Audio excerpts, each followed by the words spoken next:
Good morning. Commissioner Shivakula, would you lead us in the flag salute? Pledge allegiance to the flag of the United States of America and to the republic for which it stands, one nation, under God, indivisible, with liberty and justice for all. Thank you. Madam Secretary, the public notice, please.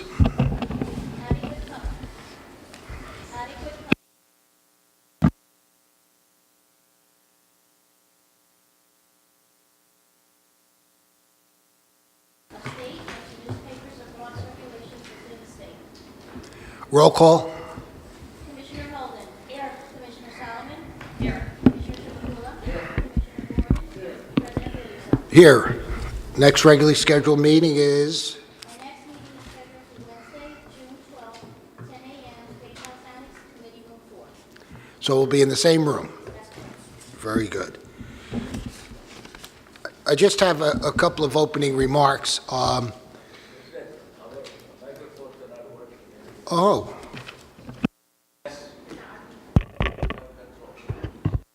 Am I doing something that?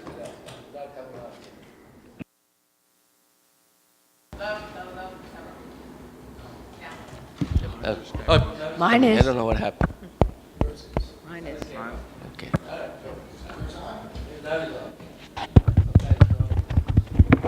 Hello? I think mine is on.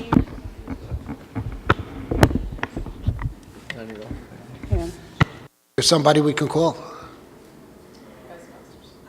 Okay. Call who? Ghostbusters. All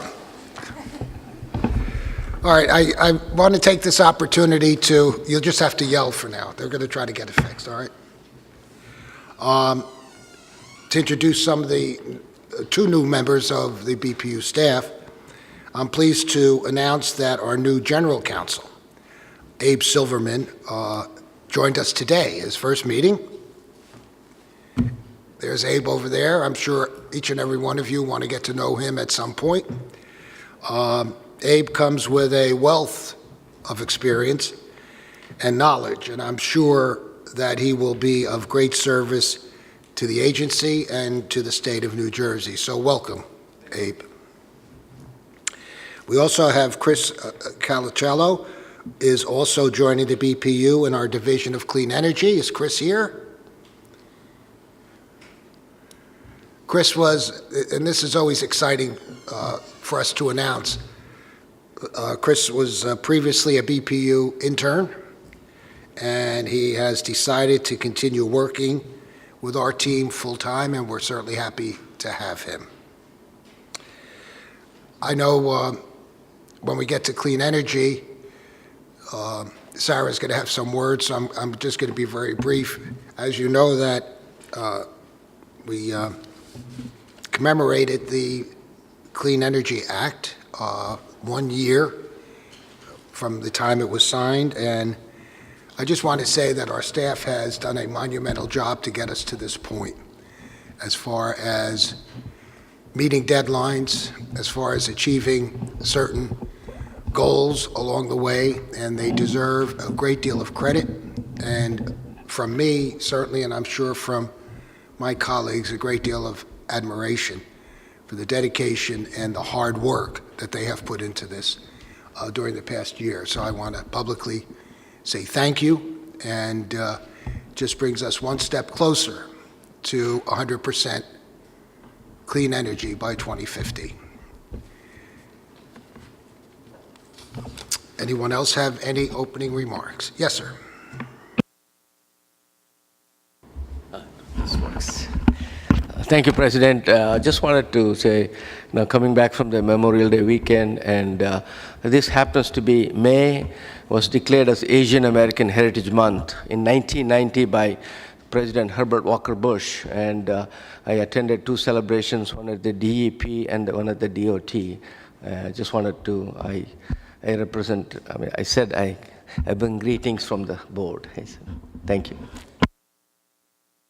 Anyone else? Okay, as you've noticed, we do not have any executive session planned for today. Madam Secretary, the consent agenda. On consent agenda items 1A, 1B, 2A, 3A, 3B, 4A, 4B, 7A, 7B, 7C, and the minutes for the April 18 agenda meeting. So moved. Roll call. Yes. Yes. Commissioner Chivukula? Yes. Minutes. Agenda item 2N from May 19, 2015. Agenda item 2G from June 17, 2015. Agenda item 2E from July 22, 2015. Agenda item 2M from August 19, 2015. And agenda item 2P from the September 11, 2015 agenda meetings. Mr. President, Yes. abstain from those items as you all know I was not a member of the board in 2015. That's right. Yes.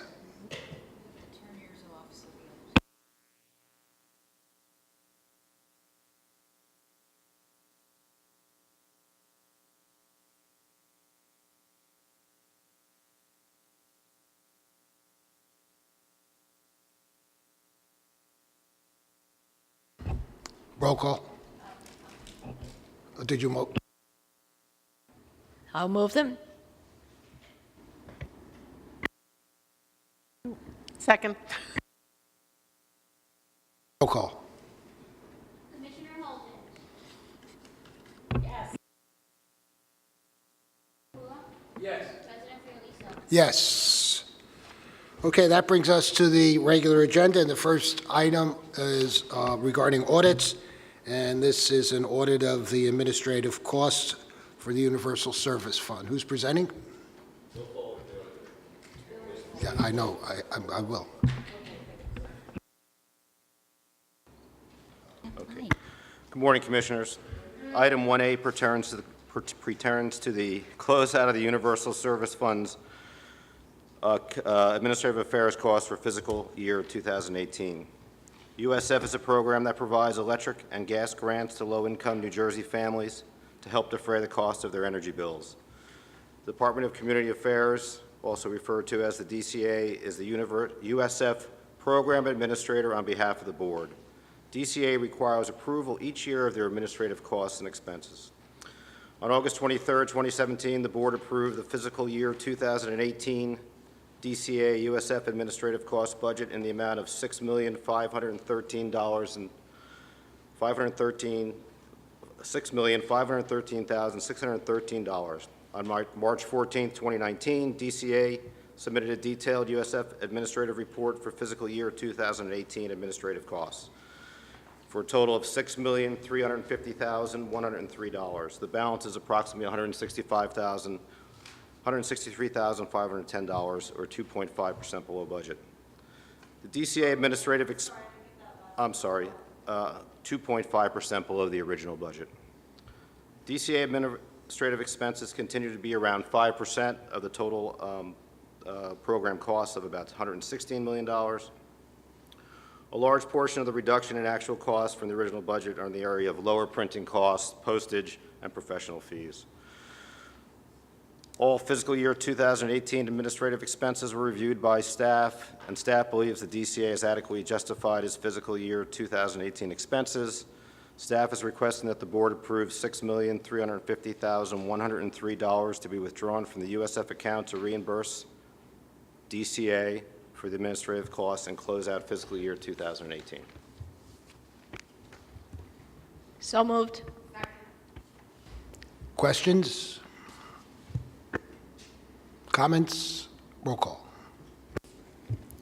On the motion to approve staff's recommendation, Commissioner Holden? Yes. Commissioner Solomon? Commissioner Chivukula? Yes. Commissioner Gordon? Yes. President Fiordaliso? Energy? Stacy? Good morning, Good morning. Commissioners. A? Agenda item 2A relates to a February 4th, 2019 petition filed by Atlantic City Electric seeking approval of changes in its non-utility generation charge and two components of its societal benefits charge, the Clean Energy Program component and the Uncollectible Accounts component. Based on the petition, the net impact of adjusting the NGC and SBC rates was an overall rate increase of approximately $18.4 million. Through the course of the proceeding, ACE updated the petition to include actual information through March of 2019. According to the update, the net impact of adjusting the NGC and SBC rates is an increase of approximately $15.6 million. On May 7th, the parties executed a stipulation for provisional rates, subject to refund, to allow the parties sufficient time to review the petition. As a result of the provisional rate stipulation, an average residential customer will see an increase in their monthly bill of $1.22. Staff recommends that the board issue an order approving the stipulation establishing provisional rates, subject to refund with interest on any net over-recovered balance. Staff also recommends that the board direct ACE to file tariffs consistent with its order by June 1st of 2019. So moved. Comments? Questions? Roll call. On the motion to approve staff's recommendation, Commissioner Holden, Yes. Commissioner Solomon, Commissioner Chivukula, Yes. Commissioner Gordon, President Fiorelliso. Yes. And 2B, regarding a tariff adjustment? On April 1st of 2019, the state's 4 electric distribution companies filed a joint petition requesting recovery of Federal Energy Regulatory Commission approved changes in transmission service-related charges.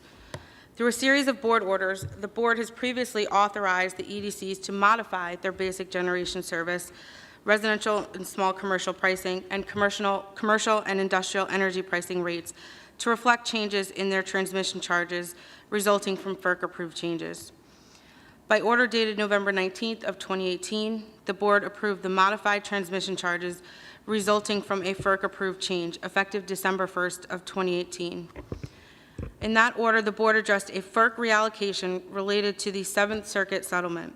As part of the board's order, the board approved the collection of costs related to a transition period between January 1st of 2016 and June 30th of 2018. The November order further authorized the EDCs to pay suppliers and collect from BGS customers the costs associated with the 7th Circuit order, subject to the terms and conditions of the supplier master agreements. In the April 2019 petition, the EDCs requested approval to implement revised tariffs with a rate effective date of July 1st of 2019 to update the rate component currently in place in the tariffs to remove the transition period costs. Upon the expiration of the transition period, the only costs remaining related to the settlement on a forward basis will be the costs associated with each zone's 10-year black box settlement. The EDCs requested that the board authorize them to remit payment to suppliers for the charges they incur. Each EDC is allocated a different amount of text from PJM based on the cost for the transmission enhancements in each EDC zone. Based on the allocation, the monthly bill for a residential customer using 650 kWh will change by the following amounts: an increase of 56 cents per month for ACE, a decrease of $3.49 per month for JCP&L, $3.80 per month for PSE&G, and $4.06 for Rockland. Staff recommends the board issue an order approving the changes to the BGS rates requested by each EDC, effective as of July 1st, 2019. With respect to the rates proposed in the petition, staff recommends the board approve the request to pay suppliers at this time and authorize the EDCs to collect from customers the allocated amounts, subject to the terms and conditions of the supplier master agreements. Staff further recommends the board direct the EDCs to file revised tariffs prior to July 1st. So moved. Questions? Comments? Roll call. On the motion to approve staff's recommendation, Commissioner Holden, Yes. Commissioner Solomon, Commissioner Chivukula, Yes. Commissioner Gordon, President Fiorelliso. Yes. Brings us down to 2C, involving PSE&G green recovery charges. Stacy? Correct. On June 29th of 2018, PS filed a petition requesting approval to modify the electric and gas components of its green program's recovery charge. As originally proposed, the net combined annual revenue impact was an increase of $23.6 million on the electric side and a decrease of $10 million on the gas side. PSE&G also filed a request to exceed the annual energy year cap of 15 megawatts set forth in the Solar for All Extension 2 program order. According to the petition, PS anticipated that the National Freight Pennsauken Brownfield project would be operational beginning in energy year 2020. Subsequently, PS updated the revenue requirement to include actual information through September of 2018, which reflected an increase in the electric revenue requirement of $6.9 million and a decrease of $8.4 million on the gas side. On May 9th, the parties executed a stipulation requesting the board approve the company's electric and gas GPRC rates as updated. As a result of this stipulation, a typical residential electric customer will see an annual increase in their bill of $1.24, and a typical gas customer will see an annual decrease of $3.22. Staff recommends that the board issue an order accepting the stipulation and directing PS to file revised tariffs by July 1st of 2019. Staff further recommends the board take note of the Clean Energy Act and the board's orders of October 29th, 2018 and February 27th of 2019 on the National Freight and Kinsley landfill project's potential SREC eligibility. So moved. Questions, comments? Roll call. On the motion to approve staff's recommendation, Commissioner Holden, Yes. Commissioner Solomon, Commissioner Chivukula, Yes. Commissioner Gordon, President Fiorelliso. Down to 2D. Stacy? On January 4th of 2019, PSE&G filed a notice of intercompany title transfer of an asset from the wholly owned subsidiary New Jersey Properties Incorporated to its parent, PSE&G. The agreement would transfer the vacant property known as Block 1083, Lot 30, in the city of Passaic at a book value of approximately $560,000. New Jersey Properties acquired the property as part of its remedial requirements pursuant to its manufactured gas plant program, and following the completion of remediation of contaminated soil at the property, PSE&G will prepare a remedial action report for the property according to New Jersey DEP regulations and guidelines. No legal transfer of the property can take place between the parties until the report is submitted and approved by the DEP. PSE&G will be responsible to complete any remaining remediation work. On March 28th, Rate Counsel filed comments indicating it did not object to the transfer of the property. However, Rate Counsel recommended that the accounting for the remediation and non-remedial cost of the property be reviewed in PSE&G's next RAC filing or another appropriate proceeding, reserving its rights to review those costs in the next proceeding. Rate Counsel further suggested that any board order approving the property transfer require PSE&G to meet certain conditions. Staff recommends the board approve the transaction subject to the conditions set forth in the board order. So moved. Questions, comments? Roll call. Recommendation, Commissioner Holden, Yes. Commissioner Solomon, Commissioner Chivukula, Yes. Commissioner Gordon, President. Yes. 2E. You're doing that one, Joe?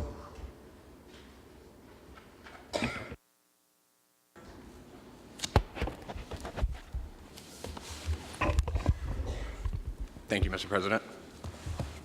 In item 2E, staff on behalf of the board, in conjunction with other customer interests and state commissions, filed a protest of PJM's enhanced price formation in reserve markets proposal. This proceeding began when PJM unilaterally filed their proposal under Federal Power Act Section 206 without the endorsement of the PJM members. On May 15, 2019, staff joined several parties, including New Jersey Rate Counsel, other consumer advocates, and the Maryland, D.C., and Pennsylvania Public Utility Commissions to file the protest of the ad hoc group identified as the PJM Load Customer Coalition. In the protest, staff, on behalf of the board, argued, 1, that PJM failed to prove that the current energy and reserve markets, the status quo, is unjust and unreasonable. 2, that PJM's newly proposed alternative energy and reserve market rules are not just and reasonable. And 3, that in the alternative, if FERC found the current energy and reserve market rules unjust and unreasonable, that there are several other mechanisms available to the Commission that could address certain concerns with substantially less ratepayer impact. At this time, staff asks the Board to ratify the protest filed May 15th, 2019. So moved. Questions? Yeah, what happens next if you file this thing? What after we file this complaint?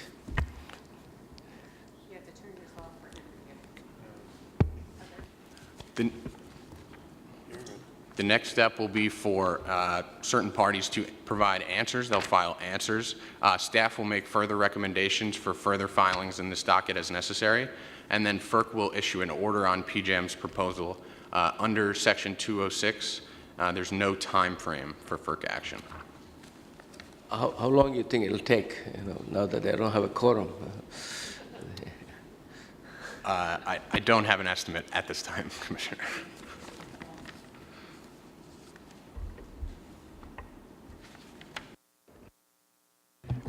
Joe, I'm sorry. How unusual is it for FERC to issue these edicts without the input of other parties? FERC will... Sorry, PJM. I didn't mean FERC. PJM's typical stakeholder process has a consensus-based issue resolution process by which the members will vote at the end of that process. And typically, PJM will file member-approved filings under Federal Power Act Section 205.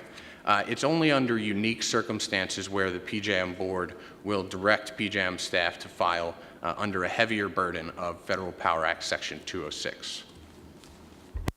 Thank you. Any other questions, comments? Thank you. Roll call.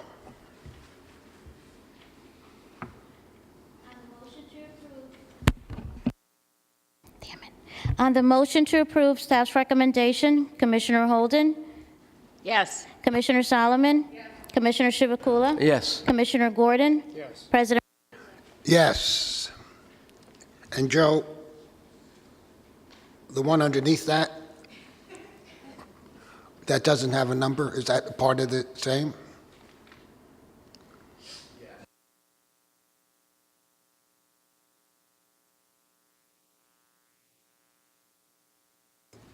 Requiring 2 votes? No. Okay, just wanted to make sure. Let's go to 2F. Thank you, Mr. President. In item 2F, staff, on behalf of the board, on May 6, 2019, filed comments in support of the Joint Consumer Advocates, or JCA, complaint against PJM, for which we seek ratification today. As you will recall, at the April 18th open meeting, the board ratified comments in support of the IMM's complaint against PJM on the issue of market seller offer caps in PJM's capacity market. In an abundance of caution, due to the outstanding legal challenges to the IMM's ability to file FERC complaints, the JCA filed a substantially similar complaint to the IMM's, along with a motion to consolidate the 2 proceedings, thus rendering PJM's legal challenges moot. Consistent with the board's support for the IMM complaint, staff filed these comments in support of the JCA complaint. These comments restate the board's earlier position on the substantive issue of the market seller offer cap without further burdening the record. While the comments support the substance of the JCA complaint, the comments in no way concede the issue of whether the IMM can file a complaint at FERC. In fact, the comments continue to urge FERC to find, in no uncertain terms, that the IMM has the ability to file complaints under Section 206. At this time, staff asks the board to ratify the comments filed May 6, 2019. So moved. Comments, questions? Yes. Yeah, no, I just wanted to say that I appreciate your closing that loop so that it's clear that despite, the two different actions that we cover our position with respect to the IMM. So good catch and well played.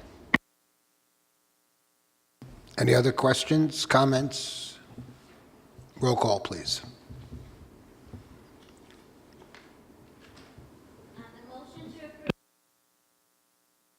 Holden? Yes. Commissioner Solomon? Commissioner Chivukula? Yes. Commissioner Gordon? President? Yes. Thank you, Joe.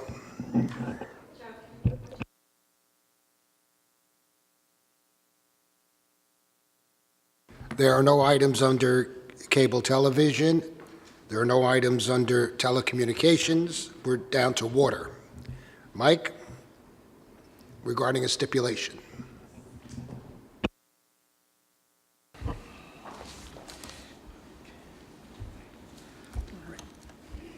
Good morning, Commissioners. On December 21st, 2018, Aqua, New Jersey filed a petition seeking to increase its rates by approximately $7.2 million, or 18.7% over present revenues. Among other things, the company also sought to implement a pilot program to assist the company's low-income residential customers with paying their water and wastewater bills. The board transmitted this matter to the Office of Administrative Law, where it was assigned to ALJ Tricia M. Calaguire. After proper notice, 4 public hearings were held in Aqua service territories, and 2 members of the public appeared to express their opinions on the proposed rate increase. Subsequent to the public hearings, the parties engaged in numerous settlement negotiations, and as a result of these discussions and extensive discovery, the parties reached a settlement on all issues and executed a stipulation that resolved all outstanding issues. The stipulation agrees to an increase in revenues totaling $5 million, or approximately 13% over present rate revenues. The parties also agreed to allow the company to initiate its low-income residential pilot program. And staff recommends that the board adopt the stipulation, which Administrative Law Judge Calaguire recommended that the board adopt in her initial decision. So moved. Questions, comments? Roll call. Approve staff's recommendation. Commissioner Holden? Yes. Commissioner Solomon? Commissioner Chivukula? Yes. Commissioner Gordon? Yes. President Fiorelliso? Yes. Thank you, Mike. There are no items under reliability and security. That brings us to customer assistance. Eric.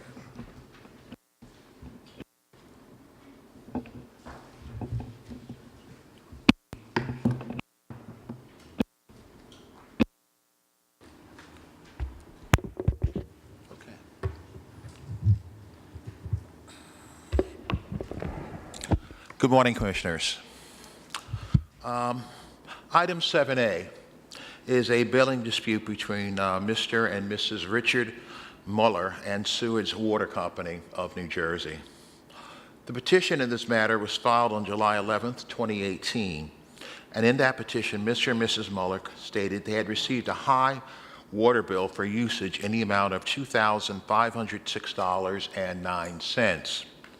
They claimed the bill was the result of a leak and that Suez refused to negotiate what they feel was a mutually agreeable settlement. Suez, in its answer dated August 7, 2018, stated that Mr. and Mrs. Miller failed to properly maintain the plumbing system in their premises, and the company contended that services were billed and supplied in accordance with its terms, conditions, and rate schedules. As a result, the petition was transmitted to the Office of Administrative Law for hearing as a contested case August 15th of 2018. Administrative Law Judge Ernest M. Bongiovanni concluded that the spike in water usage was solely the result of a water leak located at a sump pump which was on the Muller's side of the water meter. Mr. and Mrs. Muller apparently noticed water gushing from that pump in mid-June of 2018, but they did not actually shut the water off until a leak detection company recommended by a plumber inspected the property and shut the service off on July 7th of 2018. ALJ Bongiovanni stated that Mr. and Mrs. Muller cited no legal basis to require adjustment of the bill, given that they admitted the water leak was the cause of the increased usage and the leak occurred on their side of the meter. Therefore, the judge concluded that Mr. and Mrs. Muller are responsible for paying the outstanding balance owed, which the parties agrees is $2,506.09, and he ruled that the petition of the Mullers be dismissed. In April of 2019, Mr. and Mrs. Muller did file exceptions. However, they just reiterated their claim that SUES refused to negotiate a mutually agreeable settlement. The Mullers wanted a 50% reduction of the bill, as well as a payment plan. On April 30th, 2019, SUES submitted a reply to the exceptions in which it supported ALJ Bongiovanni's decision, and the company stated that they were just repeating their previous statements. Staff has completed its review and recommends that the board adopt the initial decision. We have also reached out to SUES to see if any type of agreement has possibly been made in terms of payment arrangements or whatever, but thus far, as of last Friday, that had not occurred. We recommend that you accept the initial decision. So moved. Questions? Comments? Roll call. Motion to approve staff's recommendation, Commissioner Holden, Yes. Commissioner Solomon, Commissioner Chivukula, Yes. Commissioner Gordon, President Fairley. Yes. And another billing dispute with Suez. Hold on. Hello. Okay. This is a billing dispute between Mosa Z. Abdelhadi and SUES Water Company. For future reference, I'm just going to say Miss A, if it's acceptable to the board. This petition was filed on April 4th of 2018, and in her petition, Miss A stated that she received a high bill from SUES. She claimed she reached out to the company regarding the high bill, was told that the billing was accurate. SUES, in its answer dated April 24th, 2018, contended that services were supplied and billed in accordance with terms and conditions or rate schedules as set forth in its board-approved tariffs. Now, during an August 29th, 2018 settlement conference, the parties agreed to settle this matter.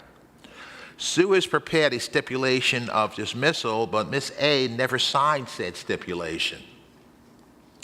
On January 30th, 2019, SUES requested that the matter be dismissed because Ms. A failure to execute said stipulation. Administrative Law Judge Gail M. Cookson concluded that Ms. A's petition be dismissed with prejudice for failure to prosecute. Judge Cookson further concluded that there was just cause under all the circumstances to dismiss due to the lack of communications and cooperation from Ms. A. She apparently ghosted the company, if you don't mind using that term. She was not responding to mail, phone calls, or anything else. Judge Cookson filed the initial decision in this matter with the board on April 25th, 2019. No exceptions to that initial decision have been received by the board. Staff has their concluded its review and recommends the board adopt the initial decision. So moved. Questions? Comments? Roll call. On the motion to approve staff's recommendation, Commissioner Holden, Yes. Commissioner Solomon, Commissioner Chivukula, Yes. Commissioner Gordon, President Fiorelisa. Yes. On a slightly lighter note, I became a grandfather for the second time Saturday. Congratulations. And do, do you need a vote? What's the name? What's the gender?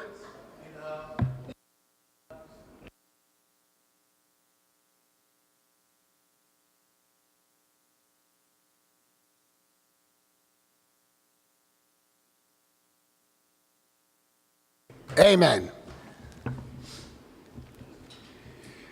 That brings us to clean energy. Scott? Sarah? 8A, energy efficiency. Thank you, Mr. President.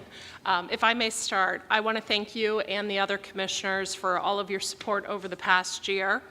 The Clean Energy Act relied heavily upon the BPU for implementation, and it required our staff to meet aggressive timeframes and complete many actions simultaneously throughout this past year. I am very proud of the Clean Energy Division, and along with our other divisions within the BPU, we took the lead on many of these actions. I join you in thanking the staff that stepped up to meet these challenges as they worked long hours, nights, and even a few holiday weekends as we were reviewing different policy steps. I'd also like to take time to thank the stakeholders that participated in our many stakeholder meetings over the past year and gave comments along the way. This is our first step in our path to 2050, and we look forward to continuing our part in the journey to 100% clean energy. And with that, I'd like to begin staff's presentations of additional BPU deliverables for your consideration.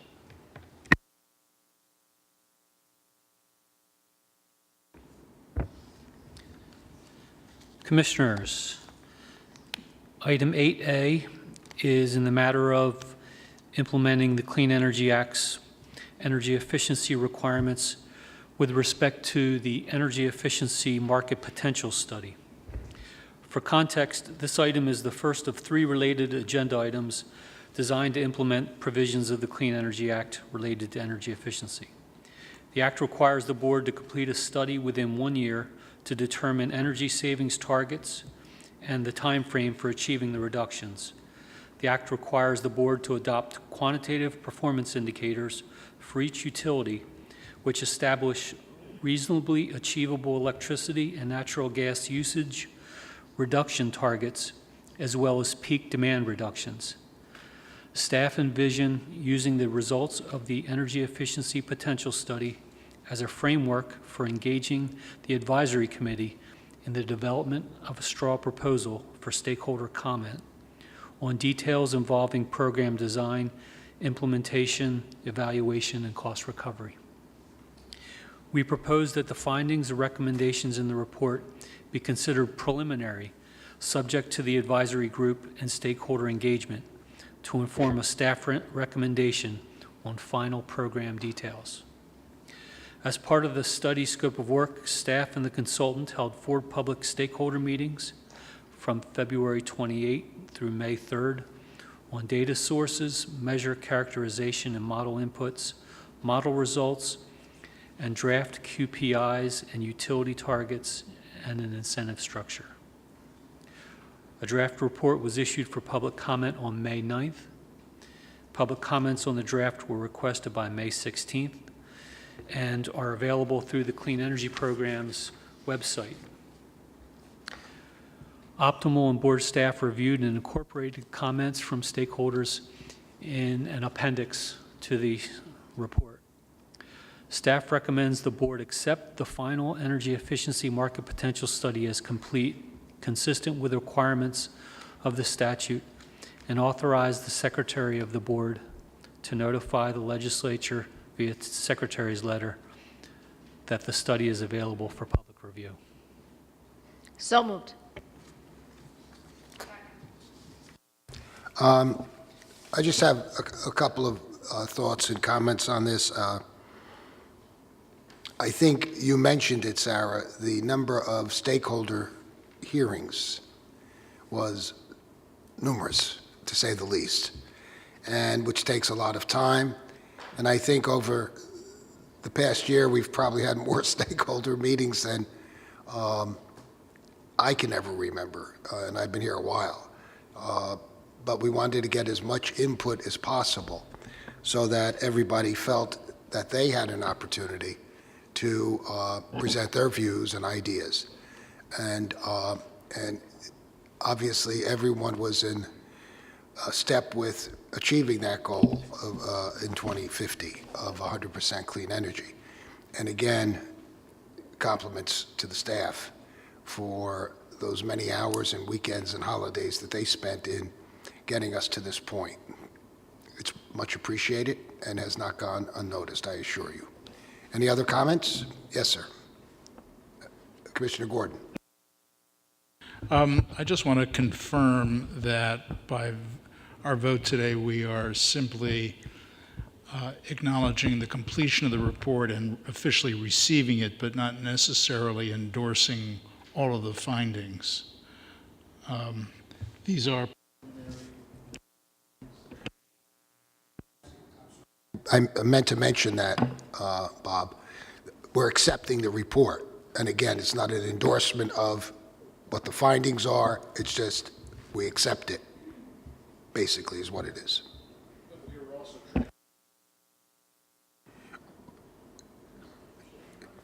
We've notified them that it is available.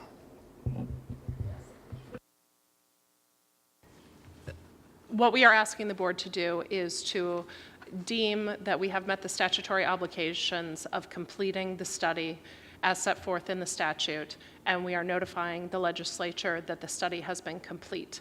As with any study that the board gets, this is merely a study put together by experts. You are not bound by it. The board has the ability to set forward policy on its own. We are not accepting any findings from within the report. This agenda item is merely deeming that we have met the statutory obligation and the study is complete. Yeah, I think it's a fantastic step, the first step towards the clean energy journey, Clean Energy Act approved by Governor Murphy. And, there's a lot of work to be done in terms of the quality performance indicators, and there's a lot of work that needs to be done.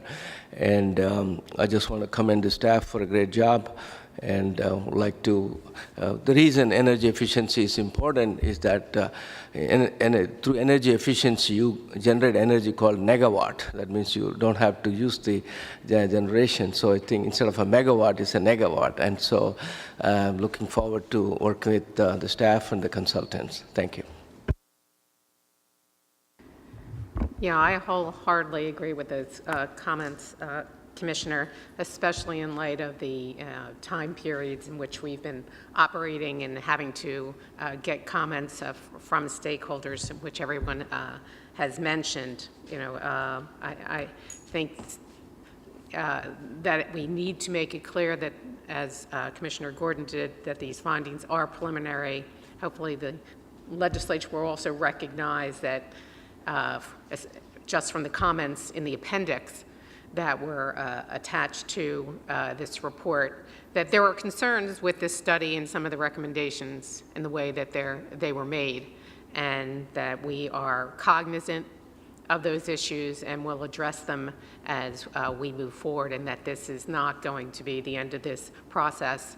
And I'm only making these comments to solidify the record. So, should we be revisited at another time regarding this study, that it's clear to any that reference it that this is only being accepted for purposes of having completed a task that was dictated to us.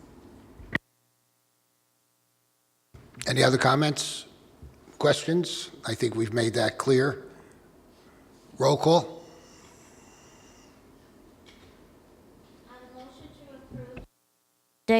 Commissioner Holden? Yes. Commissioner Solomon? Yes. Commissioner Chivukula? Yes. Commissioner Gordon? Yes. President Fiorelliso? Yes, and that brings us to 8B regarding potential establishment of an energy efficiency advisory group. And Scott, you're doing that? Yes, sir. Item 8B is in regard to the Clean Energy Act's requirement regarding an energy efficiency advisory group. This agenda is the second of 3 related items designed to implement the provisions of the Clean Energy Act related to energy efficiency. Specifically, the requirement to establish an independent advisory group to study the evaluation, measurement, and verification process for the programs and make recommendations for program improvements. Staff believes the advisory group should consist of 5 members to be appointed for 2-year terms by the President. The members of the group should consist of at least 1 representative from each of the following: a representative from the Division of Rate Counsel, a representative of the utility sector, a representative from an environmental organization, a representative from a consumer organization representing residential customers, and a representative from a consumer organization representing commercial and industrial customers. All members of the group would be non-voting members, but will meet to develop recommendations for board staff and to solicit further input from stakeholders as necessary. The group will serve in an advisory capacity, and neither staff nor the board would be bound by any decisions reached by the group.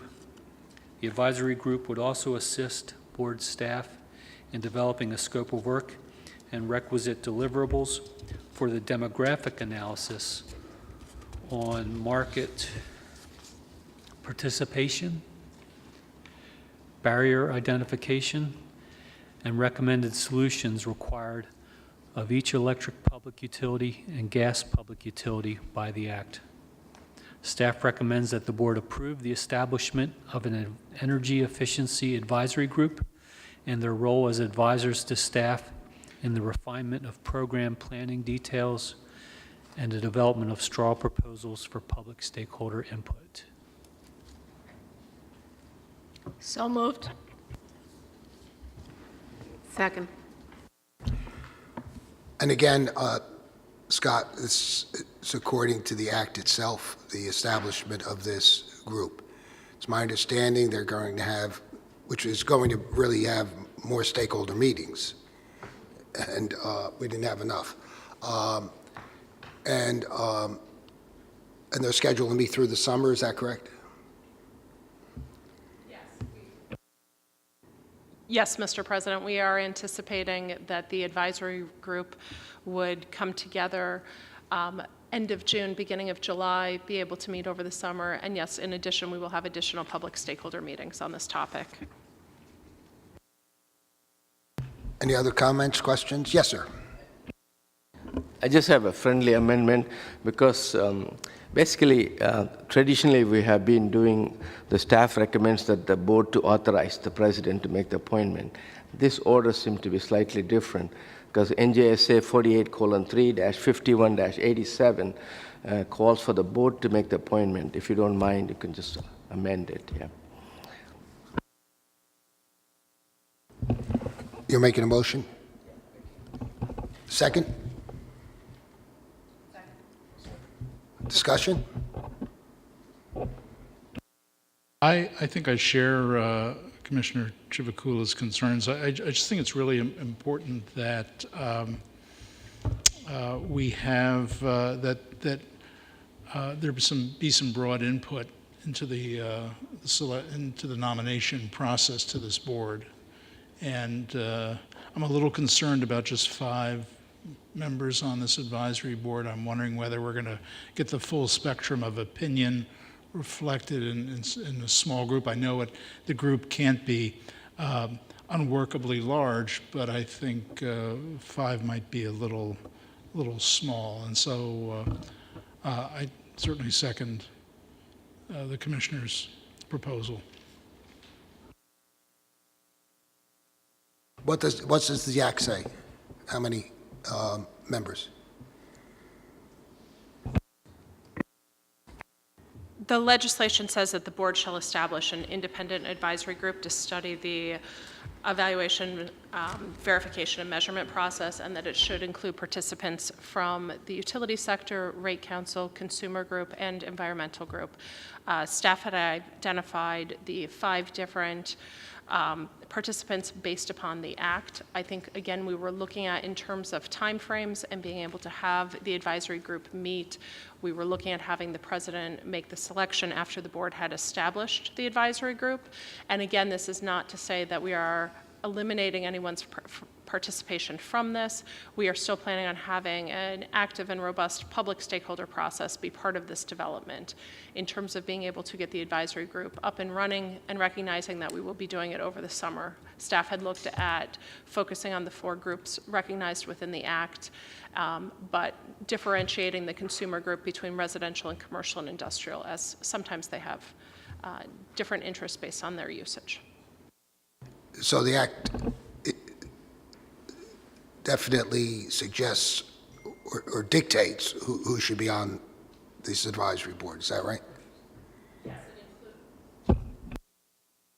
It includes the different stakeholder representatives that should be included on the board. Commissioner, did you want to say something? What I think we're looking for is, the board is looking for is just a framework. That's what this study is supposed to be, and who's going to advise to put the straw proposal together. So while we want a wide swath, you don't want it to be unwieldy either, and you do want to get this completed in a timely manner. So what is the board, how do you want to move forward? Because, you know, we'll leave today, and there's no one that's been put in place or suggested to be on this advisory group. So I would like to see how are you going to propose people for this group? Again, I think today we are here to establish the basic framework of the advisory group, and within that we were giving the purview to the president to appoint the 5 representatives. Staff is hoping to have this group up and running within a month so that we can start working with them and include the stakeholders. Specific to the statute, it does say that we would establish a stakeholder process to evaluate the economically achievable energy efficiency and peak demand reduction requirements, rate adjustments, quantitative performance indicators in the process for EV and M, but as part of that stakeholder process that this advisory group would be in place. So I think what staff is looking at is that this is a part of the overall process and that we would like to start working with these folks as soon as possible. So if we have the overall consent of the board to set up the energy efficiency advisory group, then the president would appoint that group, but staff at the same time would have a larger public stakeholder process that is also going on as we are moving forward over this summer to develop this. Sarah, I understand that, and I don't think that was the point of the amendment, was to have the board put who's going to be on this advisor or who they're going to recommend. So that's what I want to know. How is this board going to recommend so that we don't have, well, I want this one, I want that one, I want this one, I want that one. How are we going to get that framework in place if the president is not choosing? Commissioner. Can I offer a suggestion? You know, in the interest of time, I certainly understand the process that the staff has recommended. I would certainly feel more comfortable if the president, you know, shared his recommendations with the rest of the board and really just, you know, do this through consensus. I think, and I don't anticipate that there's going to be any controversy over this, but you know, I think some of us might have some ideas on, you know, potential members. That's just a thought. I certainly wouldn't have a problem doing that. I think Yes, traditionally I'm not saying that we are going to pick each individual member. All we are saying is that the statute calls for the board to authorize the president. That's all we are saying in my friendly amendment. As apparently staff has a different view on that, and I don't know why, because traditionally last four and a half years, I've been on the board. Usually there are a lot of contracts and all that signed by the president, authorized by the board. And if there is a problem, if there's only one member who's going to do everything, then we don't need an order. So why do I have to vote on that? That's the question. That's why friendly amendment, so that way we can just get this past us.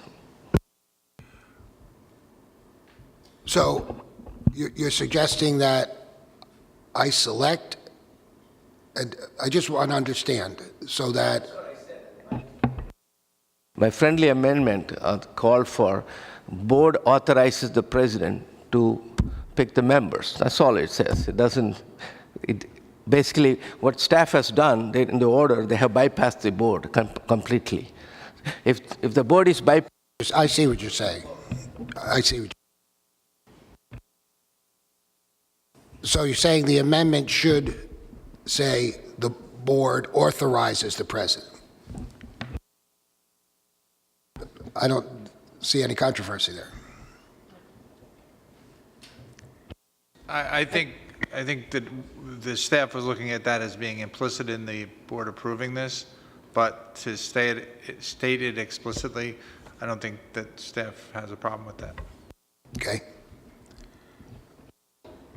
So if I understand this amendment correctly, is that what we're asking is for the president to recommend the composition of the advisory group and for us to sign off at that point, or we're signing off on whatever recommendations he made? That's the, I mean, how are we getting that? Then I think in the interest of time, we don't want to waste time. See, I know Commissioner Holden has a different view on this thing, but all we are saying is that we just want to make it proper, that's all. I mean, the president will appoint, but I'm sure the president will talk to us. You don't need our permission to talk to us, but you can talk to us. And yeah, because we have to follow the statute, and the statute clearly says the board will appoint. Oh, if I understand this right, let's clarify what the amendment is. The amendment is you want the board order to state that the board authorizes the president to appoint these members. And that's what you wanted to say, is that correct? Okay, and obviously I would be talking to you regarding who the suggestions are. Okay. All right, so could you read back what the original amendment proposed by Commissioner Shivakula was?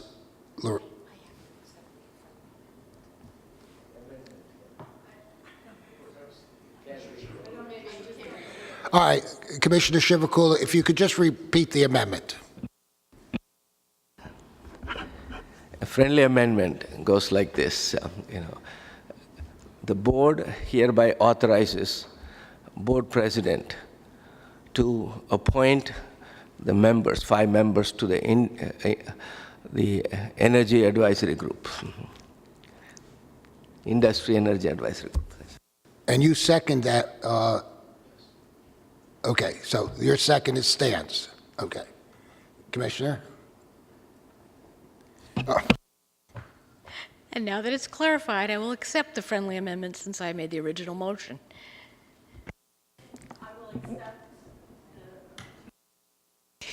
I will accept the friendly amendment since I made the original motion. I think you said the 5 members. Are we definitely limiting it to 5? Well, it says areas. It doesn't say 5 members. It says there's 5 areas. It may be, upon discussion with the commissioners, that we may want it to be 6. I just didn't want to limit us to 5 should there be How many areas it was, right? There's 4 areas within the act. Staff was looking at 2 representatives for consumer organizations based on residential and commercial and industrial. I was just thinking that, instead of limiting ourselves within this amendment to an actual number, that we could leave it open to give us some play, just in case there's some concerns or that we want more than the 5. There could be 6. That's all I'm saying. I think, again, staff's perspective, too, was looking at odd numbers usually help reach a decision point. All right. Madam Secretary, if I understand Robert's rules, we have to vote on the amendment? Okay, we have a motion. Second it, and you're good with it? I'm used to you seconding, that's why I looked at you. So let's vote on the amendment. On the motion to approve staff's recommendation as modified by Commissioner Chivukula's motion, Commissioner Holden. Yes. Commissioner Solomon. Yes. Commissioner Chivukula. Yes. Commissioner Gordon. Yes. President Fiorliso. Yes. So now we don't have to vote on the original because we amended it? Okay. Just want to make sure we're legal. Or close enough to being legal.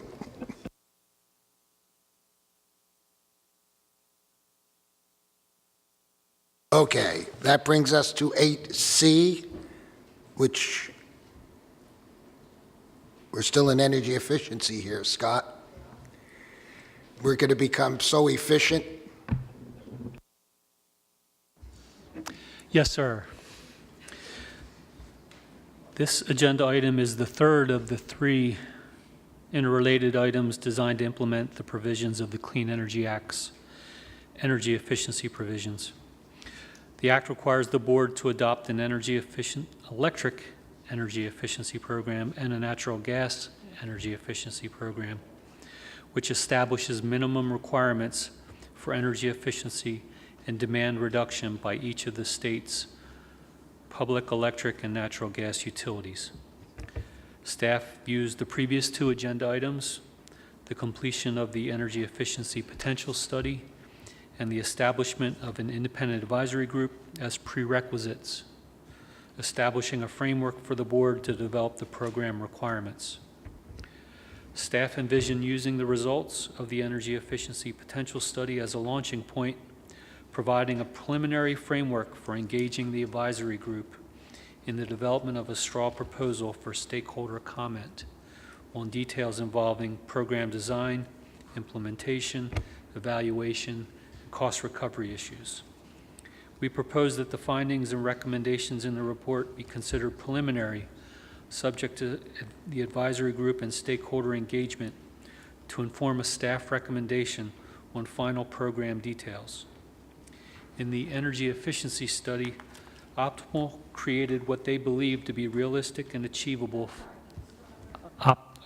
In the energy efficiency study, Optimal created what they believe to be realistic and achievable 5-year targets for electric and gas sales reductions. They estimate that the maximum achievable potential exceeds the target values, but that program administrators will need time to ramp up to meet the minimum 2% electric reduction and 0.75% natural gas reduction required in program year 5. Similarly, Optimal has recommended a set of weighted quantitative performance indicators to form the basis of the performance incentive structure. They recommend multiple factors be considered in assessing utility performance to reflect the different program goals. For instance, if least cost savings were the only goal, then administrators may neglect low-income or small business programs or higher cost measures with more persistent savings. Staff finds that the broad approach to weighting metrics proposed by Optimal is useful, but a more refined set of performance goals within a given metric is necessary in awarding performance incentives or penalties. Or penalties. Optimal has recommended overall net savings goals for each utility. However, staff recommends further stakeholder input is necessary before making a final recommendation to the board on utility goals and QPIs, which can be fully operationalized. Therefore, staff recommends the board adopt the energy savings targets and QPIs for electric and gas as preliminary, pending a final comprehensive recommendation from staff on the program plans, budgets, cost recovery, evaluation, measurement, and verification requirements for each individual utility. Staff recommends the board adopt the QPIs as set forth in the energy efficiency study as preliminary and directs staff to initiate a stakeholder proceeding with regards to the QPIs. And staff recommends the board similarly adopt the targets set forth in the Act and directs staff to work with the advisory group to develop a methodology for program implementation and to study the measurement and verification process for the programs, as well as incentives and penalties prescribed in the Act, and direct staff to conduct a stakeholder process to receive comments and recommendations from interested parties on the proposed methods to implement the program. So moved. Questions, comments? Commissioner? Scott, I know the initial QPIs are already defined by optimal energy, and as you go forward, you're going to be developing more QPIs, or do you see that? I mean, Not necessarily more, but refine them. As they're proposed in the study, they couldn't be implemented. They need further fleshing out. Some stakeholders thought they were too complex or too many, so I expect that the study will be a launching point, a framework for further stakeholder input and refinement. do you envision creating a database where you keep all this information, or this information is going to be scattered around the four plus the gas utilities? Yeah. I expect that'll be an agenda item that we'll be working on. Maybe we should think about consolidating some way so that way we have a handle on what is going on in terms of the state.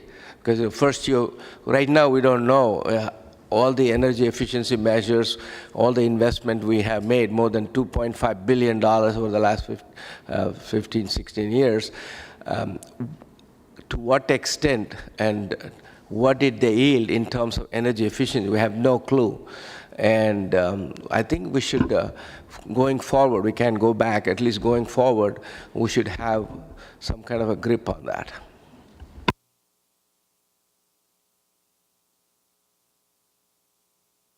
Any other comments, Commissioner? Just, Hold on. okay, just a clarification about the significance of these quantitative performance indicators.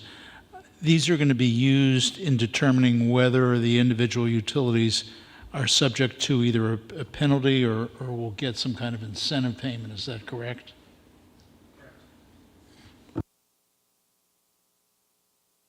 Any other comments, questions?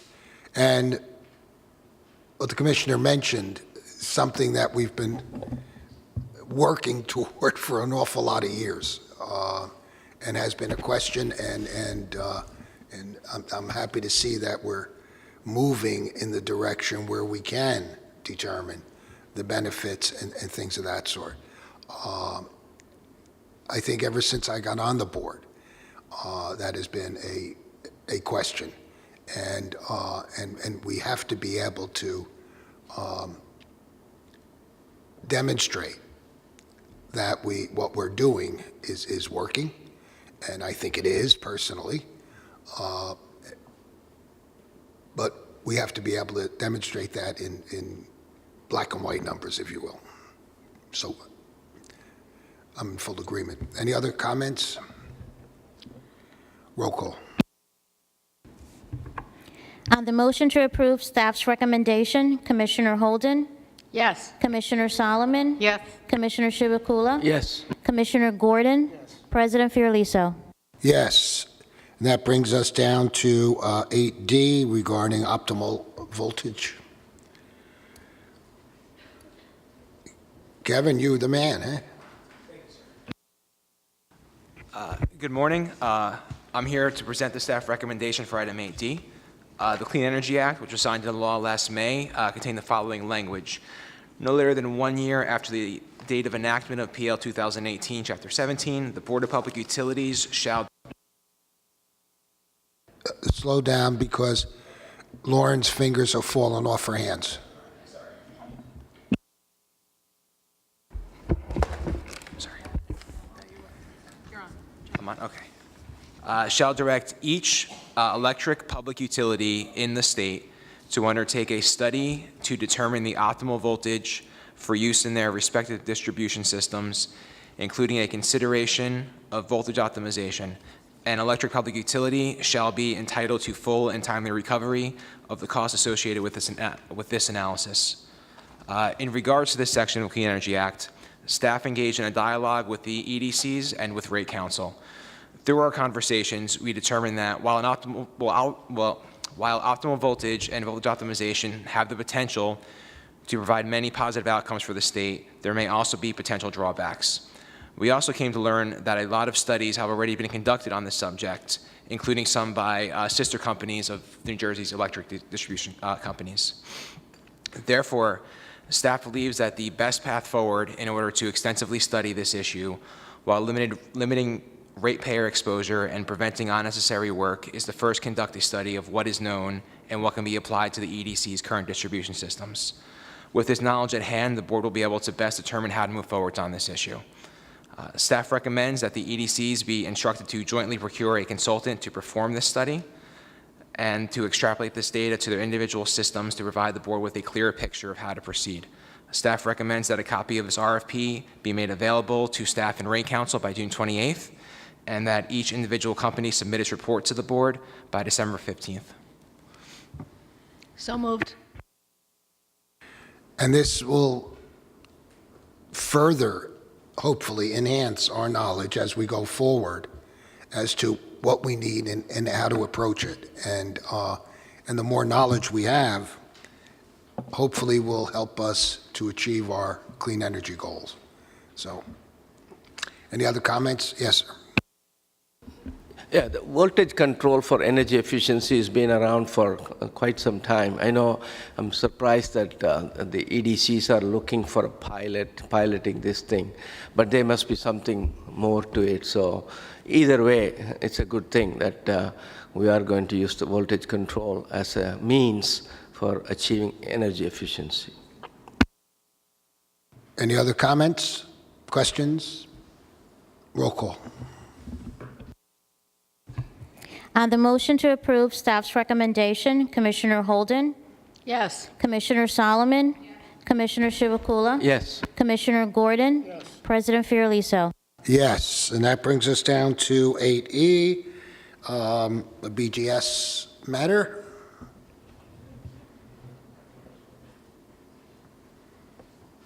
You're a busy man today, Scott. Yes, sir.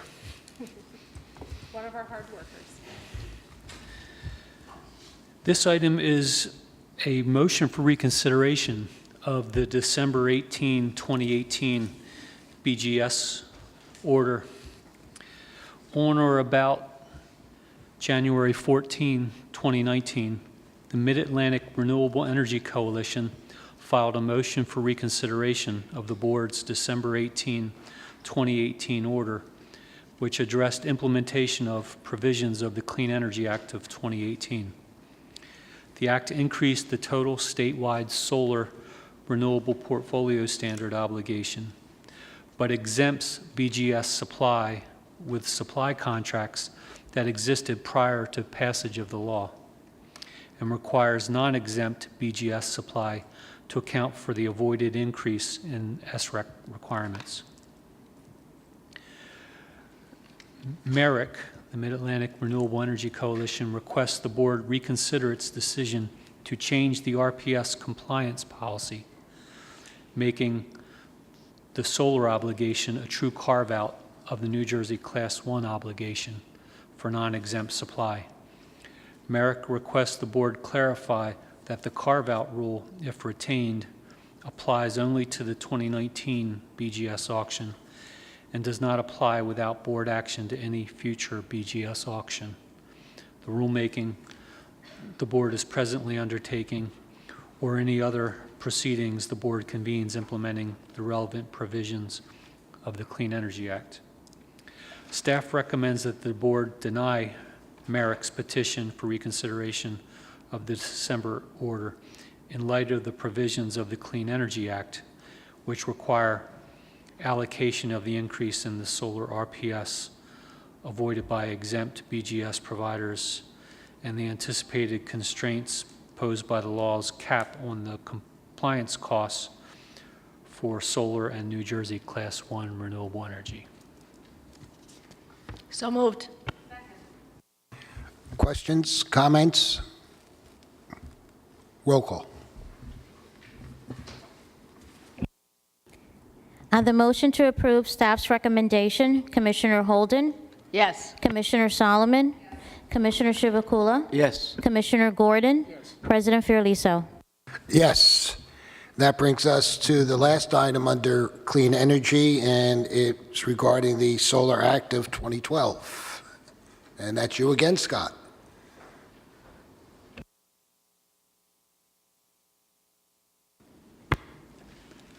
Patience. Commissioners, this is in regards to the request for certification for a solar grid supply project pursuant to subsection T of the Solar Act of 2012, specifically Lakehurst Solar.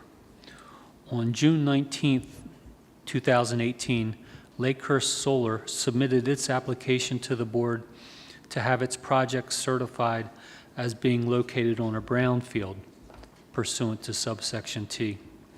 The 13.8 megawatt DC project was proposed to be constructed on property which is owned by the U.S. Naval Station Joint Base McGuire-Dix Lakehurst. This is the same proposed project that received board conditional approval pursuant to subsection R in April 2019. For context, subsection T provides for board establishment of a certification program for approval of certain grid supply solar projects located on properly closed landfills, brownfields, or areas of historic fill that seek eligibility for solar renewable energy certificates. Upon receipt of a subsection T application and review for administrative completeness, staff forward the application to staff in the New Jersey Department of Environmental Protection for review. Lakehurst submitted their application for this project in June 2018, and board forwarded the application to the DEP shortly thereafter. The DEP advises that the solar project does not meet the statutory definition of a brownfield. The department views the definition as having three prongs that a site must meet, and this site does not meet any of the three. On the basis of information contained in the application by Lakehurst Solar and the DEP's determination, board staff recommends that the board deny conditional certification based on that information, that the project is not located on property defined as a brownfield consistent with the Solar Act of 2012. So moved. Questions? Comments? Scott, I think this is a federal land, so that's why they don't qualify for brownfields. That's the crux of it, yeah. Yes, it's not a commercial industrial site. Didn't discharge a contaminant as a result of being a commercial industrial site. They can apply under something else, but not this one. Yes, and they were approved, conditionally approved under subsection R. Any other questions? Any other comments? Roll call. On the motion to approve staff's recommendation, Commissioner Holden? Yes. Commissioner Solomon? Yes. Commissioner Chivukula? Yes. Commissioner Gordon? Yes. President Fiorelliso? Yes. That concludes our agenda. And this is the second meeting where we've had live stream of our meeting. I hope the public is finding it convenient and informative. And I noticed that, myself included, we're all dressing a lot nicer. I'm only joking, obviously, but this is something, again, that we plan on continuing so that people, the general public, can see the transparency of the board and what we do. So with that, since there are no miscellaneous items, I'll entertain a motion to adjourn. All those in favor? We're adjourned.